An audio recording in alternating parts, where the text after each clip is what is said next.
প্ৰধানমন্ত্ৰী আৱাস যোজনা গ্ৰামীণ ইয়াৰ অধীনত অসমত সমগ্ৰ জিলাতে তাৰ চেংচন লেটাৰটো বিতৰণ কৰা হৈছে।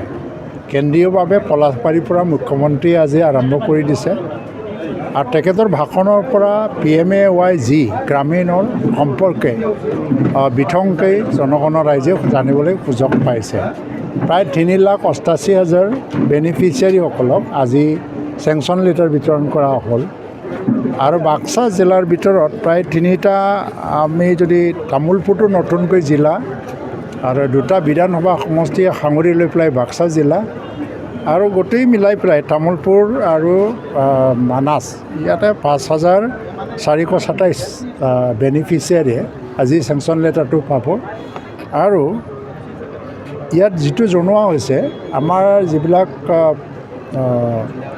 ৱেইটিং লিষ্টত আছে, যিবিলাক অলৰেডি এপ্লাই কৰিছে পাব লাগে পোৱা নাই, প্ৰায় 4,342 পৰিয়াল তেওঁলোকে পাব লাগে।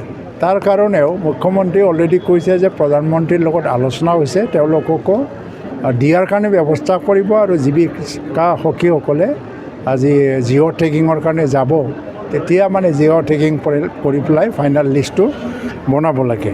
আজিৰ কম্পনেণ্টটো হ'ল যে 1,30,000 টকা আৰু MGNৰেগাৰ অধীনত যিটো 95 দিনৰ এটা ৱেজেছ সেইটো ধৰি পেলাই প্ৰায় 23,655 টকা দিয়া হ'ব।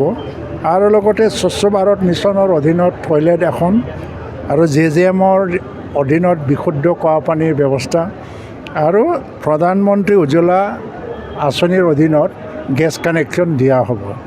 তাৰ বাহিৰেও আজি এইটো PMAYৰ লগতে আকৌ আৱাস প্লাছ যিটো আৰ্বান এৰিয়া, কিন্তু মুছলপুৰটো এতিয়ালৈকে ULB নাই, যিটো নটিফিকেশ্যন হৈছে যদিও ULB বা আৰ্বান লোকেল বডিটো মানে আজিলৈকে ষ্টেট লেভেলত নটিফাইড হোৱা নাই। তাৰ বাহিৰেও যিখিনি ঘৰ পাব লাগে চবকে দিয়া হ'ব, এইটো প্ৰতিশ্ৰুতি চৰকাৰৰ নৰেন্দ্ৰ মোদীৰ, কাৰণ এইটো কেন্দ্ৰীয় চৰকাৰৰ আঁচনি, এইটো ৰাজ্য চৰকাৰে এইটো অকল ৰূপায়ণে কৰিব লাগে। তেনে ক্ষেত্ৰত বাক্সা জিলাই আজি সমগ্ৰ অসমৰ ভিতৰতে ৰূপায়ণৰ ক্ষেত্ৰত যথেষ্ট ভাল এটা স্থান পাইছে।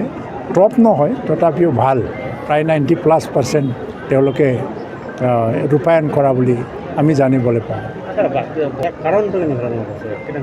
নাই, বহুত ক্ষেত্ৰত ইয়াত প্ৰথমতে অলপ নিয়মবিলাক গণ্ডগোল আছিলে, কিন্তু আজিকালি ছিষ্টেমটো মানে খুব ষ্ট্ৰং আৰু ছিষ্টেমেটিক কৰাৰ কাৰণে ভাল হৈ আছে। আৰু ইয়াৰ ওপৰত নিশ্চয় ৰিভিউ হ'ব ৰাজ্যিক পৰ্যায়ত, যিবিলাক কাম আধৰুৱা হৈ আছে তাৰ ওপৰতো ৰিভিউ কৰি পেলাই নতুনকৈ কেনেকৈ আধৰুৱা হৈ থকা কামবিলাক সম্পূৰ্ণ কৰা যায় তাৰ নিশ্চয় ব্যৱস্থাটো লোৱা হ'ব। সদায় ভাল, আজিও ভাল, ভৱিষ্যততো ভাল থাকিব, কাৰণ 5 বছৰ কাৰ্যকালত থাকিছে। এনেও ৰাইজে সদায় দ্বিতীয় কাৰ্যকালৰ কাৰণে চাই এটা দলক। অসমত ইতিহাসটো যদি চোৱা যায় প্ৰতিটো দলকে 2টা কাৰ্যকাল দিছে, UPPLকো দিব।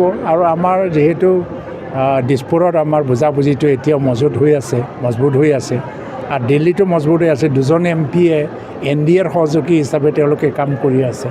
তেনে ক্ষেত্ৰত বৰ্তমানত প্ৰমোদ বড়োৰ নেতৃত্বত যিটো এটা স্থায়ী শান্তি আহিলে আৰু ভাৰত চৰকাৰৰ বিভিন্ন আঁচনিবিলাকক ৰূপায়ণ কৰিবলৈ সুযোগ পাইছিল, কাৰণ তেতিয়া উগ্ৰবাদ আছিলে, ভাৰত চৰকাৰৰ আঁচনিবিলাকক আমি ৰূপায়ণ কৰিব পৰা নাছিল।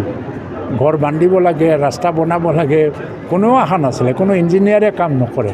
ইভেন নেশ্যনেল হাইৱেৰ কামবিলাক আটকি আছিলে, নেশ্যনেল হাইৱেবিলাক।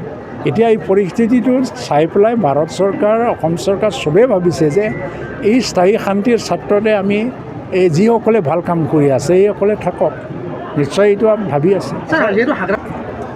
মই এনেই বাতৰি কাকতত দেখি আছোঁ, নৱশৰণীয়াৰ কাৰণেহে মোৰ অলপমান কথাটো মনত কিবা কিবি কথা আহিছে যে 17 বছৰ গ্ৰামাৰ কাৰ্যকালতে অবৰক অন্যায় কৰা বুলি নৱশৰণীয়া অবৰ শক্তি এটা তৈয়াৰ কৰিছিলে, GSP তৈয়াৰ কৰিছিলে।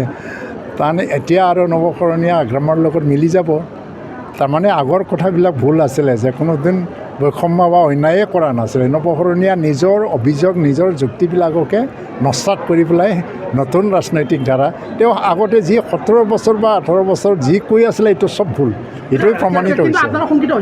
আমাৰ শংকিত হ'ব লগা নাই নৱসৰণীয়া বুলি এখন নাই তেওঁলোকে সেই সময়ত পিক মমেণ্টতো MP এবাৰ জিকিলে ঠিকেই কিন্তু দুবাৰ জিকাৰ পিছত তিনিবাৰত তেওঁ আৰু খেলিব নোৱাৰিলে কোনে খেলিছে তেওঁ হাৰিলে আৰু GSP হিচাপে যেতিয়া 2020 খেলিলে এটা ছিট জিকিলে শংকিত হোৱাৰ কি কাৰণ আছে এলায়েন্স আৰু কি খোজকাঢ়াৰ ৰাজনীতিক খোজকাঢ়াৰ বহুত কথা ওলাই যাব কিন্তু এলায়েন্সৰ কথাটো আমি নিৰ্বাচনত 1 মাহ 1.5 মাহ আগতে ঠিক কৰিম প্ৰধানমন্ত্ৰী ইয়াত যিটো শান্তি প্ৰক্ৰিয়া আৰম্ভ হৈছে গৃহমন্ত্ৰী আহিছে তেওঁ মানে এইটো আকৌ শক্তিশালী হৈ যায় যাতে আগলৈ আগবাঢ়ি যায় আৰু ইয়াৰ কাৰণে তেওঁলোকে ইয়াৰ উন্নয়নৰ কাম কৰিব BTR একৰৰ প্ৰায় 80% যিটো দফা ৰূপায়ণ হৈ গ'ল অকল গাঁও নতুন গাঁও অন্তৰ্ভুক্ত বা সীমা নিৰ্ধাৰণৰ কাম বাকী আছে আৰু সমষ্টি নিৰ্ধাৰণৰ কাম বাকী আছে বাকী ৰিহেবিলিটেশ্যন পেকেজ চব হৈ গ'ল আৰু ডেভেলপমেণ্ট পেকেজবিলাকো আহি আছে আৰু এইটো ডাঙৰ পাৰ্টি BJPয়ে যিমান উদাৰ হ'ব পাৰে হওক মইতো ভাবোঁ যে যিমান উদাৰ হ'ব পাৰে হওক মানে কাউন্সিলবিলাকক উদাৰ নীতিয়ে ল'ব লাগে আৰু তেওঁলোকে উদাৰ নীতি লৈ পেলাই এইটো কৈছে মই স্বাগতম জনাইছোঁ